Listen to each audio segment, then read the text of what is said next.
Megumi और Rajasthan. Megumi Rajasthan की धरा पर यह नाम धीरे धीरे सभी की जबान पर आने लगा है।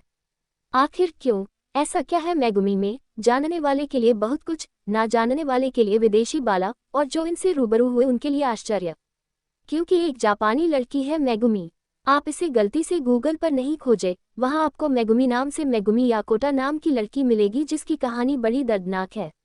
उसे ना सुने तो बेहतर है, लेकिन पाठकों की जिज्ञासा के लिए मैं बता देता हूँ। मेगुमी याकोटा का जन्म 1964 में जापान देश में हुआ था। वह अभी 13 वर्ष की थी। 1977 में एक दिन वह स्कूल से निकली और सामने उसने उत्तरी कोरिया देश के जासूसों की जासूसी देख ली। बस फिर क्या, उसका अपहरण किया गया और कोरिया ले जाकर उसकी फर्जी मौत की सार्वजनिक पुष्टि की गई। लेकिन बाद में कोरिया ने उसका सदुपयोग किया और उसे कोरियन भाषा सिखाई तथा उससे जापानी भाषा के माध्यम से घुसपैठ का कार्य किया। लेकिन मैं जिस मेगुमी की बात कर रहा हूँ, ना तो वो कोरिया जैसे देशों की चंगुल फंसी, ना ही उसका किसी देश ने सदुपयोग किया, बल्कि उसे तो प्रेम हुआ एक धरा से, और वो धरा है रणबांकुरो की धरा, राजस्थान। उसे राजस्थान से प्रेम है यहाँ के खान पान, रहन सहन, पहनावा, भाषा, यहाँ तक कि यहाँ के लोगों की मूंछों से भी प्रेम है। कभी कभी आप उसे राजस्थान की इस धरा पर टूटी फूटी हिंदी व मारवाड़ी भाषा बोलते हर मोबाइल की स्क्रीन पर सुन सकते हो। जैसे, ओ इच्छी बात है, आप कितने भाई बहन हो, आप कैसा बनाना जानते हो इच्छे है ये। व्याकरण का शुद्ध प्रयोग ना। हमेशा उसके चेहरे से ऐसे शब्द सुनकर हर कोई चेहरा उससे बातें करने को बेताब हो जाता है। मेगुमी हाल ही में 36वें बसंत को पूरा कर चुकी है, लेकिन राजस्थान से प्रेम उन्हें 10 वर्ष पहले से हुआ।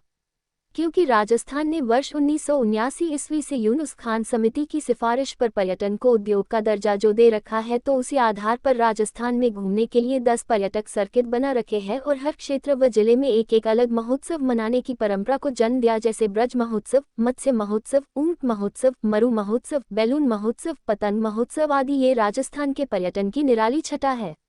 बीकानेर के ऊंट महोत्सव में पधारी मेगुमी ने एक बार अपनी हस्तकला को परखा। उसे सुंदर डिजाइन बनाने आते थे, तो उन्होंने ऊंट की जट कतराई बड़े अच्छे ढंग की और उन्होंने वास्तव में एक सुंदर कला उकेरी। बस फिर क्या, राजस्थान के लोगों को मौका मिला और उन्हें इस कार्य का उचित पुरस्कार दे डाला, उनकी कला को द्वितीय पायदान प्रदान किया। तब से मेगुमी राजस्थान की एक विशेष मेहमान बन गई और इस धरा की मिट्टी से प्रेम कर बैठी। यही कार्य अब मेगुमी का परिचय पत्र था। अब तो वह हर मेले और त्योहार में भाग लेने लगी। उसे ऊँटों से प्रेम हो गया। जिस जापानी भूमि पर एक भी ऊँट ना, उस बाला को यहाँ आकर ऊँट पसंद आए।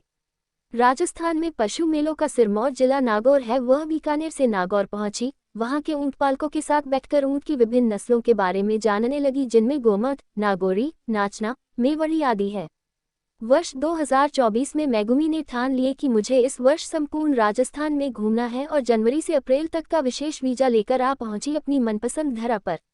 प्रारंभ में उसे भाषा में कठिनाई आने लगी, लेकिन उसने हिंदी भाषा के पहले प्रश्नवाचक वाक्यों पर बल दिया, जैसे आपका नाम क्या है, आप कैसे हो, आप कहाँ से हो। इन शब्दों के साथ वो मैदान में अकेली उतर गई। अब की बार किसी के साथ न आए तो अकेली। लेकिन उसने राजस्थान को 10 वर्षों में अच्छे से जाना कि इस धरा के लोग सच्चे ईमानदार हैं, तभी तो कोई विदेशी बाला अपने आप को गांव और ढानी में उतार सकती है। अनजान शहर या देश में ऐसा नहीं हो सकता। आज परबतसर मेले में मेगुमी एक बाबा के पास बैठी है और उसके परिधान के विषय में एक के बाद एक प्रश्न किए जा रही है। ये क्या है? ये बस एक ही प्रश्न बाबा है कि मुस्कुराकर बताते जाते, ये पोत्यात साफा, ये अंगरखी, ये धोती, ये पगड़ी, जूती।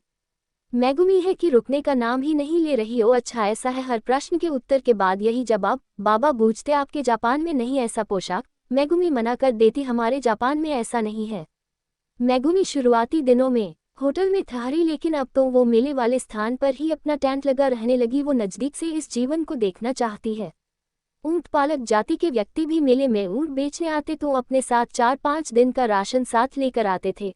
शाम ढलते ही सर्दी का प्रकोप होने लगता तो सभी मेले वाले लकड़ी इकट्ठा कर अलाव तापते, तो मेगुमी भी उसी अलाव के पास आ बैठती। उधर वो पशुपालक इस आग का सदुपयोग करते और बाजरे के आटे को साना और गोला बना गाकर बाटी सेकते। मुझे अमृतलाल बेगर की पंक्ति याद आ जाती, शायद गाकर प्राचीनता, रोटी संस्कृति और पूरी पराठा विकृति है। मेगुमी तो विकृति को ही जानती, उसके लिए गाकर एक नया व्यंजन था। लेकिन जब खाने बैठती तो मुंह से एक ही आवाज आती, बढ़िया है, बढ़िया है।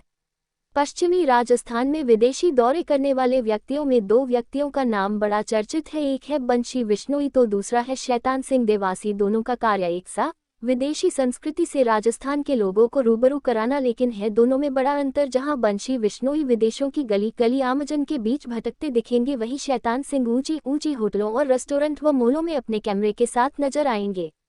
वो अपना अपना नजरिया, लेकिन दोनों का कार्य एक सा। शैतान सिंह देवासी पाली जिले से है और एक दिन मेगुमी की भेंट इनसे हो जाती है। देवासी के सर पर लाल पगड़ी देखोगी तो ये जाति देवतुल्य हो जाती है, लेकिन ध्यान रखना पगड़ी सर पर ना हो तो दूर भी रहना। एक दिन मेगुमी इनसे मिली, बस फिर क्या प्रस्ताव पास हुआ और मेगुमी चल दी पाली जिले की छोटी छोटी ढानियों में। शैतान सिंह ने अपने दरवाजे गाड़ी रोकी, उनकी पत्नी पानी का लोटा ले जा रही थी बैठक की, और अचानक शैतान सिंह के साथ विदेशी महिला को देखा तो लोटा हाथ से छूट गया। पत्नी को जो डर था वो पूरा होता नजर आया, लेकिन चटपट शैतान ने बात को भांपा और मेगुमी बहन नाम लिए तो पत्नी की सांस में सांस आई। मेगुमी के लिए ये अनजान कहानी थी। मेगुमी के स्नेह ने सभी देवासी परिवार को अपने स्नेह में डूबा दिया और सबको प्रसन्नचित्त कर डाला। मेगुमी 2 दिन रुकी, लेकिन वो भूल गई कि मैं जापान 7 समुद्र पार की कन्या हूँ या इस पाली की छोटी सी देवासी की ढानी की बाला हूँ। कितना स्नेह था हर दिल में जब मेगुमी को विदा किया। तो अब मेगुमी जोधपुर के गांव में घूम रही है और यहाँ की संस्कृति के नज़दीक से दर्शन कर रही है। यहाँ के रीति रिवाज और पोशाक उसे बहुत लुभा रही है। लेकिन राजस्थान की धरा पर मेगुमी को एक प्रश्न बार बार कचोट रहा है। जहां भी जाती हर राजस्थानी महिला उसे अकेली देख एक प्रश्न कर बैठती, आपका विवाह हुआ? मेगुमी मुस्कुराते हुए उत्तर देती, अभी नहीं, अब के वर्ष कर लूंगी, क्योंकि राजस्थान बाल विवाह का राज्य जो है, यहाँ विवाह में देरी होना आश्चर्य की बात है। एक दिन तो एक दादी जी ने मेगुमी के विवाह ना होने पर यहाँ तक कह डाला, आपका तो अब सिस्टम ही खराब हो गया। मेगुमी इसके व्यंग्य अर्थ को नहीं समझ सकी, लेकिन धूरों की धरती में एक हंसी की फुहार छोड़ दी दादी जी ने। आखिर मेगुमी को विवाह के विषय में सोचने पर मजबूर कर डाला और एक दिन उसे ग्रामीण महिलाओं ने दुल्हन बना डाला। राजस्थानी परिधान के बीच कितनी मनमोहक छवि थी मेगुमी की, ऐसा लगा इसी धरा पार जन्म हुआ है, ना कि 7 समुद्र पार की है वो। लेकिन धीरे धीरे मेगुमी राजस्थान से एक बात सीखती जा रही थी, वो थी जातिगत समस्या। अब हर स्त्री से मेगुमी नाम के साथ जाति और बूझती, जिससे ऐसा लगता कि उस पर भी जातिगत भेदभाव की परत चढ़ती जाती है। धीरे धीरे समय बीतता गया और होली का त्योहार आया। आज तो मेगुमी गुलाबी नगरी जयपुर में ठहरी है। सुबह से ही मन में उमंग भरी है कि मैं भारतीय त्योहार होली को खेलूंगी। सुबह सुबह दुकान से ढेर सारा अबीर मंगाया गया और जयपुर के गांवों की और कुछ किया। सिर पर 5 प्रकार की चोटी बनाए दरवाजे दरवाजे जाकर राम राम करती और थोड़ा सा गुलाल हर चेहरे पर मलती। कितनी प्रसन्न है आज मेगुमी, लगता ना उसको कि ये कोई और धरा है या मेरी जन्मस्थली है। वाकई में मेरे राजस्थान की भूमि में वो जादू है जो हर किसी को बांध लेता है। इस धरा पर जो भी कदम रखता है वो यही का होकर रह जाता है। यहाँ के खाने में बाजरे की खुशबू, गाने में केसरिया बालम आवनी पधारो महारे देश की धुन, पहनावे में कुर्ता धोती, स्त्री का पहनावा हर किसी के मन को भा जाता है। 30 मार्च राजस्थान दिवस की हार्दिक शुभकामनाएं। Rakanakara, Vikrama Gurjara, Alavara Rajasthana.